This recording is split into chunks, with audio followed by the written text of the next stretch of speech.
Ada dua cewek bersaudari, masing-masing bernama Maya dan Ariana. Mereka tuh seharusnya belajar di perpus, tapi salah satunya malah pergi ke pesta. Saat mereka pulang, orang tua mereka langsung tahu siapa yang nggak datang ke perpus. Apa kamu juga tahu?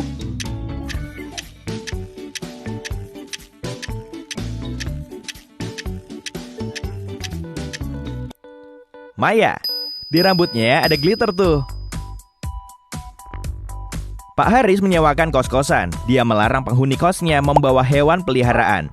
Tapi kok dari lantai 2 terus-terusan terdengar gonggongan anjing? Di lantai tersebut ada 3 penghuni kos. Pak Haris pun kemudian mendatangi mereka. Ada Pak Wisnu, Bu Kaila, dan Pak Anang. Kira-kira siapa nih yang punya anjing?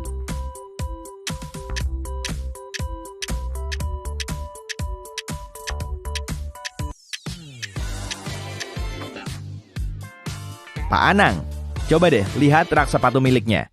Beberapa sepatunya rusak karena gigitan. 4 sahabat sedang dalam perjalanan keluar kota dengan mobil. Suatu ketika, si sopir agak meleng sehingga mobilnya menabrak tiang. Sesaat kemudian, polisi tiba di lokasi dan mulai melakukan investigasi. Saat dia menanyakan siapa pengemudinya, nggak ada yang mau ngaku dong. Si polisi kemudian mengecek mobil itu. Nah, apa kamu tahu siapa pengemudinya?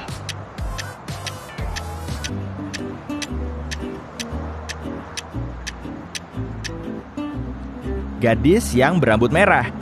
Di kursi kemudi ada sweater dan cuma dia yang nggak pakai sweater. Jadi, sudah pasti sweater itu milik dia. Bu Mulia lagi nunggu paket yang sudah lama belum datang juga. Karena harus segera ngantor, dia meminta suaminya untuk menanyakan paket itu ke kantor pos. Saat Bu Mulia pulang, suaminya mengaku kalau dia baru saja kembali dari kantor pos. Lalu dia bilang, petugas pos belum menerima paket itu. Tapi Bu Mulia nggak percaya dan malah menuduh suaminya belum pergi kemanapun. Kok dia bisa tahu?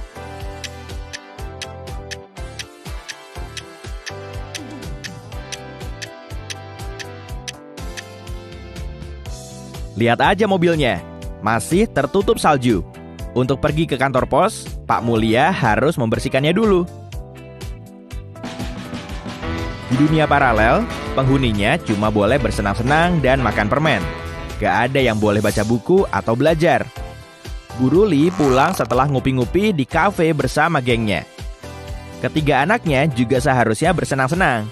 Kemudian Bu Ruli menanyakan aktivitas yang dilakukan oleh masing-masing anaknya. Hana bilang dia nonton TV seharian.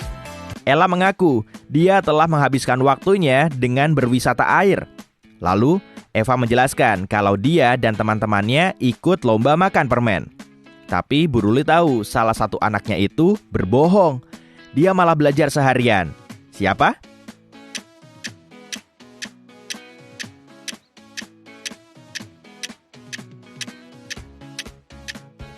Hana. Lihat tangannya baik-baik. Ada noda bekas tinta. Kalau dia nonton TV seharian, kenapa juga pegang-pegang pulpen? Pada bulan Juni, semua mahasiswa Fakultas Ekonomi mengikuti ujian ekonometrika. Makul ini paling sulit di semester tersebut, sehingga semua mahasiswa jadi dakdikduk. Saat hari H, mereka pun memasuki ruang ujian, dan kursinya sudah diatur sedemikian rupa. Dosen yakin kalau salah satu mahasiswanya akan menyontek. Jadi, dia meminta si mahasiswa untuk duduk di depannya. Memangnya mahasiswa yang mana? Bagaimana dosen itu bisa tahu?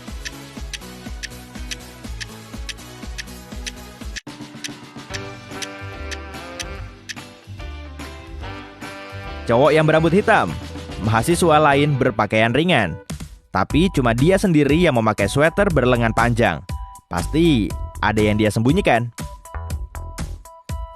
Oke, lanjut ya. Coba amati ketiga mahasiswi ini, Vina, Meli, dan Susi. Salah satu dari mereka menyontek saat ujian, tapi nggak ada yang memergokinya. Yang mana?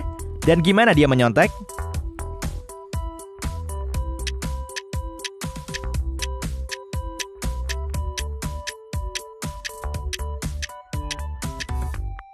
Susi, dia memakai sepatu boots tinggi.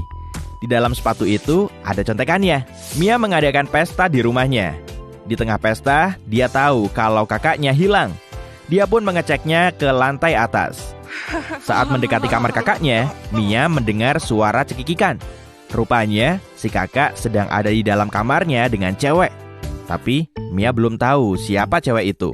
Dia pun jadi kepo. Setelah mereka pergi, Mia segera menyelinap masuk untuk mencari petunjuk. Dia mencurigai 3 gadis, Lily, Sinta, dan Nike. Gak perlu berlama-lama, Mia pun tahu cewek yang dipacari kakaknya itu. Yang mana?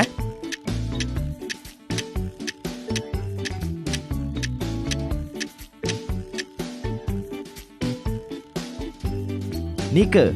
Ada anting yang tergeletak di sofa. Dan saat itu, Nike cuma pakai 1 anting yang sama persis. Yang satunya pasti hilang. Dari ketiga mahasiswa itu, mana nih yang bukan manusia sebenarnya?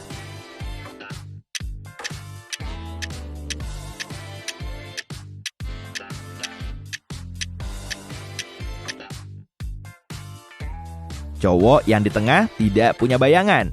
Wah, mencurigakan juga. Miko naksir dengan Ella, teman sekelasnya. Suatu hari, Miko mengiriminya surat untuk mengajaknya ngedate. Tapi, Miko lupa meja Ella. Apa kamu tahu meja mana yang perlu diingat oleh Miko?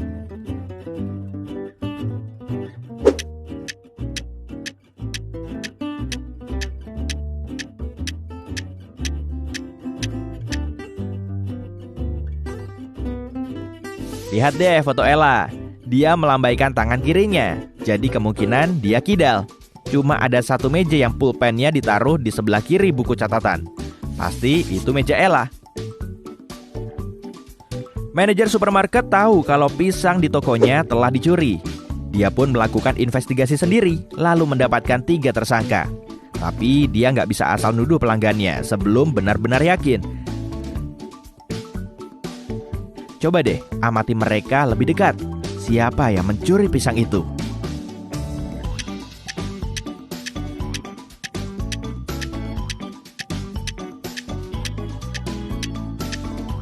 Kamu lihat cowok yang bertopi itu? Wah, topinya bisa jadi tempat yang pas buat ngumpetin barang curiannya. Pasti dia pencurinya. Brian dan Gina lagi piknik ke London. Malam itu mereka janjian mau ketemu di sebuah kafe. Mereka sedang dalam perjalanan menuju lokasi. Salah satu dari mereka kurang cerdas. Apa kamu tahu yang mana?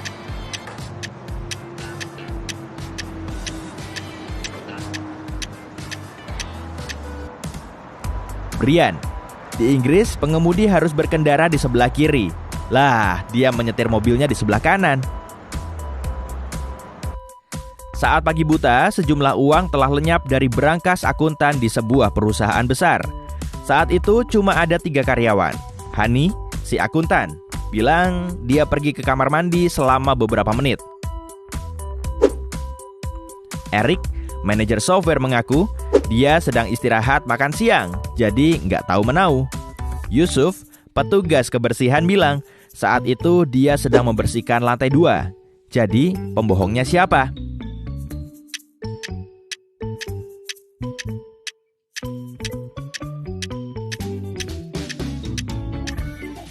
Eric. Dia nggak mungkin beristirahat makan siang. Saat itu masih pagi buta. Seseorang telah mencuri makanan di supermarket. Mereka nggak berhasil menemukan pelakunya. Si manajer kemudian menyewa detektif. Coba deh perhatiin baik-baik rekaman CCTV selama setahun itu. Apa kamu tahu pencurinya?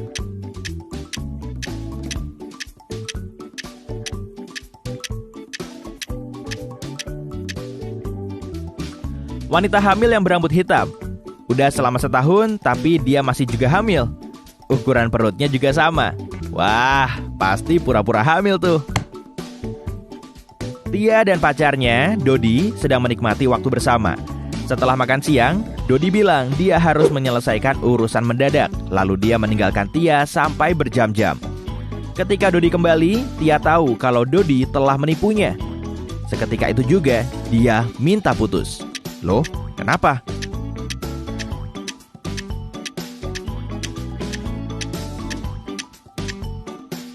Lihat leher Dodi deh. Ada noda lipstik, warnanya merah. Sedangkan Tia pakai lipstik pink.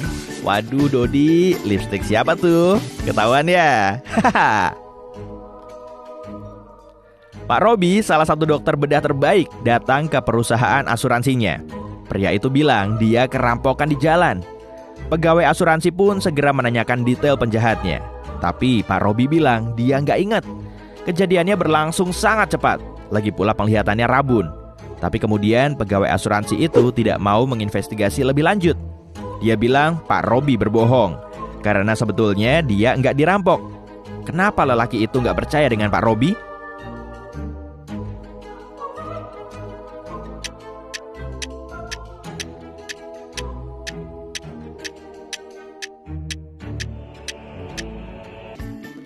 Pak Robi seorang dokter bedah. Dokter bedah mana mungkin rabun. Jadi Pak Robi pasti bohong.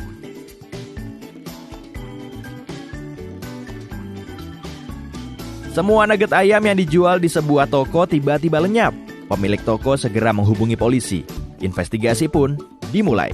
Di TKP terdapat 3 tersangka. Bu Wilda bilang keluarganya vegetarian. Sudah pasti dia nggak akan tertarik dengan nugget ayam. Pak Martin menjelaskan, saat itu dia harus buru-buru pulang karena ada conference call. Lalu Pak Tommy bilang dia nggak nyuri. Apa kamu tahu pencurinya?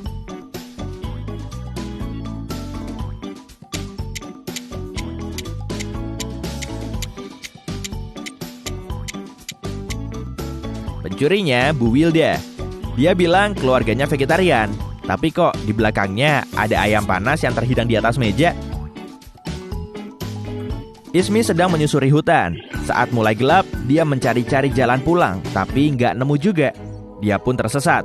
Akhirnya, dia melihat rumah penyihir. Lalu dia meminta si nenek sihir untuk menunjukkan jalan pulang.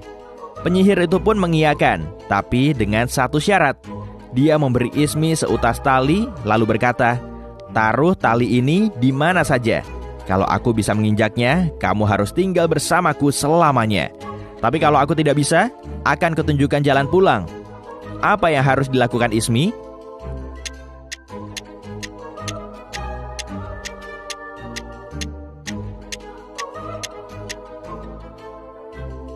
Taruh tali itu di dekat dinding. Dengan begitu si penyihir nggak akan bisa menginjaknya. Lihat gambar ini baik-baik ya. Coba tebak siapa pencurinya.